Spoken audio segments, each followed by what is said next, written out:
ये जो अवसर मिला है ये अवसर बार बार नहीं मिलते। प्रेम से बोलना पड़ेगा राधे, जोर से बोलना पड़ेगा। अच्छा, प्रेम का मतलब ऐसे नहीं कि तुम बिल्कुल मुंह से आवाज मत निकालो। प्रेम से मतलब है अपने अंदर जितनी ताकत है, जैसे गुस्से में यदि किसी को गाली देनी हो, महाराज पूरी आवाज यहाँ से गोहा तक, गोहा की आवाज भजनगा तक पहुंचाएगी। जैसे तुम लोग झगड़ा करते समय आवाज निकालते हो, हाँ, झगड़े के समय तो महाराज माता में पता नहीं कहां से ताकत आ जाती है। बोला राधे राधे राधे राधे। देखो ये अवसर बार बार नहीं मिलते। आज ही अवसर मिला है ना, इस अवसर का लाभ लो। कथा का सिर्फ सीधा सा इतना मतलब है, यदि हमारी घर गृहस्थी है ना, एक दूसरे के ऊपर भरोसा होना चाहिए। क्या होना चाहिए? एक दूसरे के ऊपर भरोसा होना चाहिए। आज स्थिति को देखते हुए तो ऐसा लगता है महाराज आज की स्थिति भरोसे के लायक ही नहीं रह गई। एक दूसरे पर भरोसा नहीं है। एक दूसरे पर यदि गृहस्थी को संभालना है, एक दूसरे पर भरोसा करना आवश्यक है। एक दूसरे पर भरोसा होना चाहिए, गृहस्थी को भी चलाना है। जो व्यक्ति अपने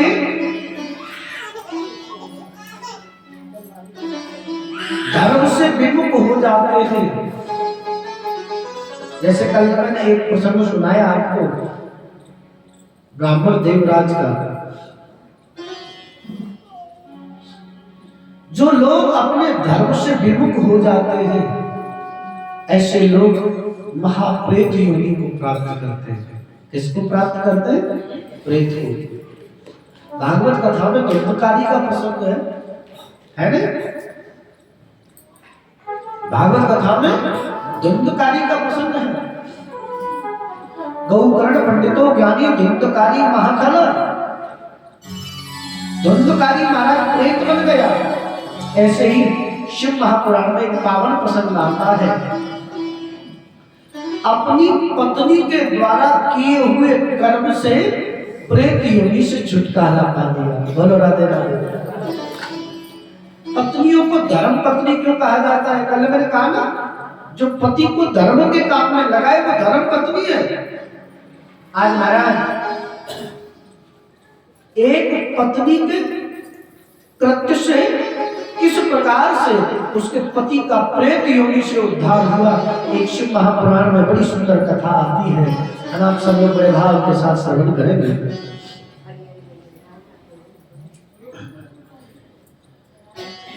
धन्यस्मा मुनिशार्दूल श्रवण प्रीति लालसा अतो विचार्य सुधिया बचने शास्त्र मुहूर्तम। संत कहते हैं, हे मुनि, हे ऋषिजनों, आप बड़े धन्य हो। आप सब लोग भी बड़े धन्यवाद के पात्र हो। अपने ग्रह कार्यों को छोड़ करके जो कथा सुनने आए, आप सब धन्य हो। समस्त संतों ने एकत्रित होकर के एक ही बात पूछी। क्या महाराज, जो व्यक्ति प्रेत योनि में पड़ा है उसका उद्धार कैसे हो सकता है? आज महाराज सर्व सिद्धांत निष्पन्नो भक्त्यादिक विवर्धनो शिवतो सुकरम दिव्यो क्षणो वत्सरसायनम्। शिव महापुराण में एक पावन प्रसंग आता है भैया। भगवान शिव के चरित्र को सुन करके प्रेत योनि में पड़ा एक ब्राह्मण अपना उद्धार कर लेता है। अच्छा, उसने स्वयं शिव महापुराण की कथा नहीं सुनी? बोले तो पत्नी के द्वारा उसे सुनाई गई। पत्नी ने प्रयत्न किया, किस प्रकार से उसने अपना उद्धार किया। एक पावन प्रसंग शिव महापुराण की पावन कथा कहती है। काल व्याल महात्रास विध्वंसक रमुत्तमं शैवं पुराणं परमं शिवेन मुक्तं परात्। ऐसा उत्कृष्ट साधन है शिव महापुराण। कौन सा पुराण? शिव महापुराण। शिव महापुराण की पावन कथा यदि कोई व्यक्ति जीवन में एक बार सुन लेता है, ये तो निश्चित है कि वो नरक में नहीं जाता। कहाँ नहीं जाता? वो नरक में नहीं जाता। ये तो कंफर्म बात है। जिसने एक बार शिव महापुराण की कथा सुन ली, वो नरक नहीं जा सकता। नित्यं शिव पुराणस्य श्लोकं श्लोकार्धमेव च। अरे भैया, कथा तो छोड़ो, जो नित्य प्रति शिव महापुराण के एक श्लोक का पाठ करता है, एक भी नहीं आधे श्लोक का भी पाठ करता है। अरे आधे में से भी यदि आधे का कोई पाठ करता है, वह भी नरक नहीं जाता। ये कंफर्म है। बोलो राधे राधे। ये ऐसा शिव महापुराण में वर्णन आता है, वो नरक नहीं जाता। आज महाराज किसी ने प्रश्न किया, क्यों महाराज ऐसा क्या है शिव महापुराण की कथा में? ज्ञान यज्ञ परो यैव भुक्ति मुक्ति प्रदस्सदा शोधनो सर्व पापानां शिवः शरणो श्रीकारक। महाराज, ये यज्ञ जो व्यक्ति करते हैं, जो पठन पाठन करते हैं, यज्ञ करने से, पठन पाठन करने से क्या होता है? व्यक्ति की मुक्ति हो जाती है। क्या होता है? मुक्ति हो जाती है। वो मुक्ति के मार्ग को प्रशस्त कर लेते हैं। परंतु जिसने जीवन में एक बार शिव महापुराण की कथा श्रवण कर ली, उसका कल्याण तो हो ही जाता है। एक नहीं, उसकी 21 पीढ़ी तर जाता है।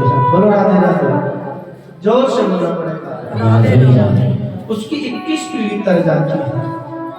आज महाराज संतों ने कहा, किस स्त्री के प्रयत्न करने पर महाराज किस प्रेत का उद्धार हुआ है। आज सूत सूत महाभागा सर्वज्ञो महापते त्वत्प्रसादात् कृतोऽहं पुनः पुनः।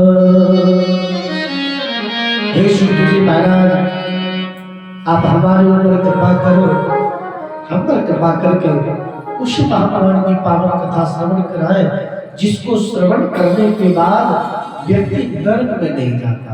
कहाँ नहीं जाता? नरक में नहीं जाता।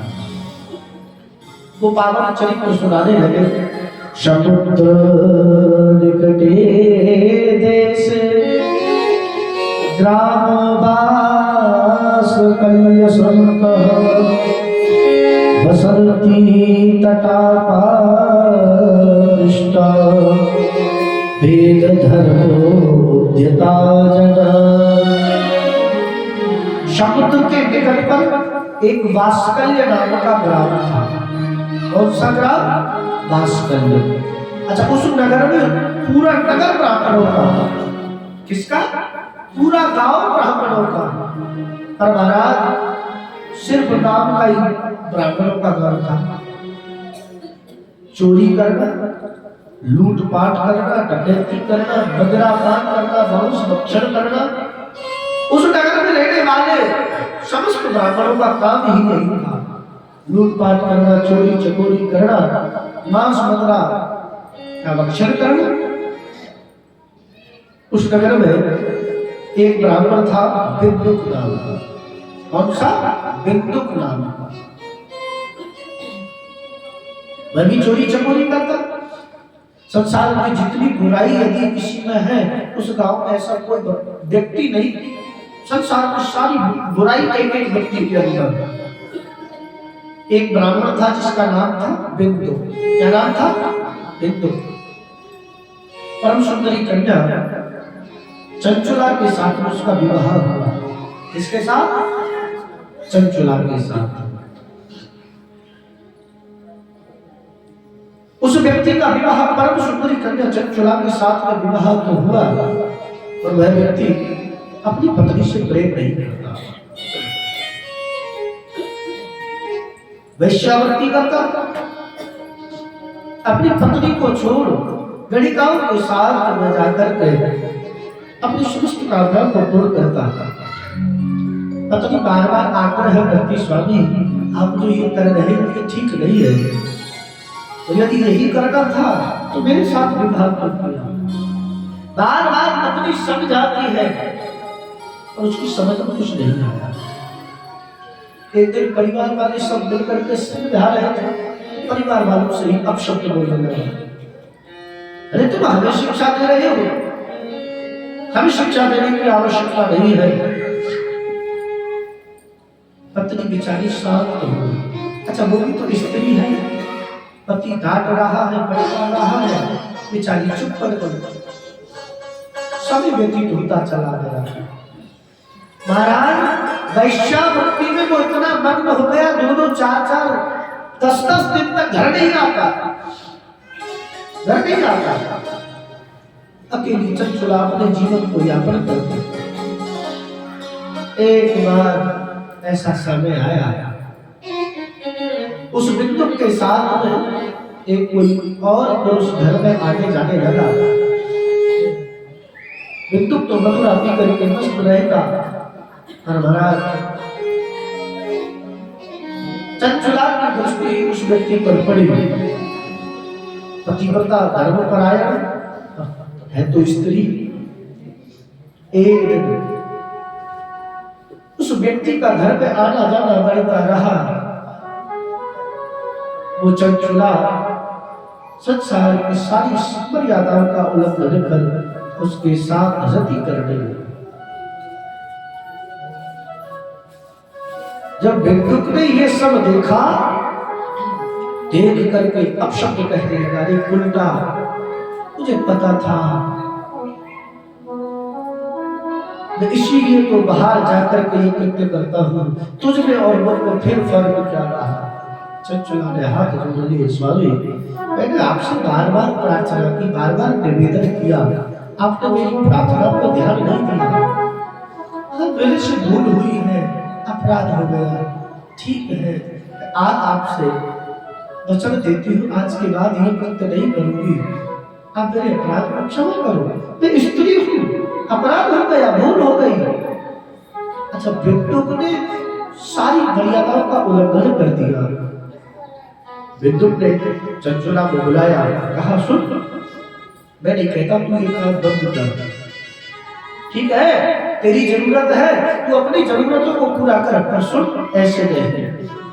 बोले तो, बोले ये पुरुष के साथ तू रति कर रही है, तू रति कर, मुझे कोई चिंता नहीं, पर इसके बदले मुझसे धन ले लिया कर, तू इससे धन ले लिया कर। चंचुला ने उस पराये पुरुष से जो उसके साथ आकर के रति क्रिया करता, रति करता, उससे कहा आज के बाद यदि तुम्हें मेरे साथ रति करनी है तो मैं धन देता जाऊंगा। वो पुरुष चंचुला को लाकर के धन देता। बिंदुक चंचुला से जबरदस्ती उस धन को छीन करके ले जाता और गणिका को जाकर के वो धन दे देता। समय ऐसे ही व्यतीत होता चला गया। एक समय ऐसा आया,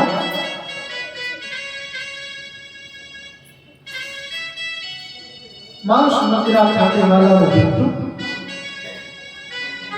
इस संसार को छोड़ करके चला गया। संसार छोड़ करके बिंदु को गया।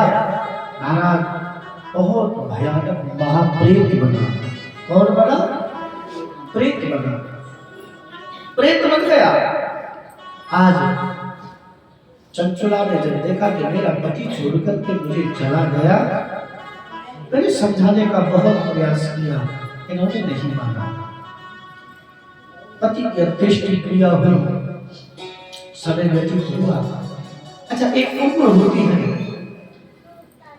एक उम्र पाकर के इंद्रियां शिथिल हो जाती है। इंद्रिय शिथिल होने लगी। चंचुला विचार करने लगी, मैंने जीवन में बहुत पाप किए, इन पापों से मेरा उद्धार कैसे हो? एक बार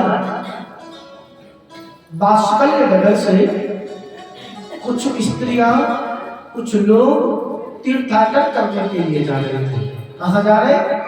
तीर्थाटन करने के लिए। चंचुला के मन में विचार आया, क्यों ना इन स्त्रियों के साथ मैं भी सत्संग करने के लिए चलूं, मैं भी सत्संग करके आऊं, मैं भी सत्संग करके आऊं, मैं भी सत्संग श्रवण करके आऊं। आज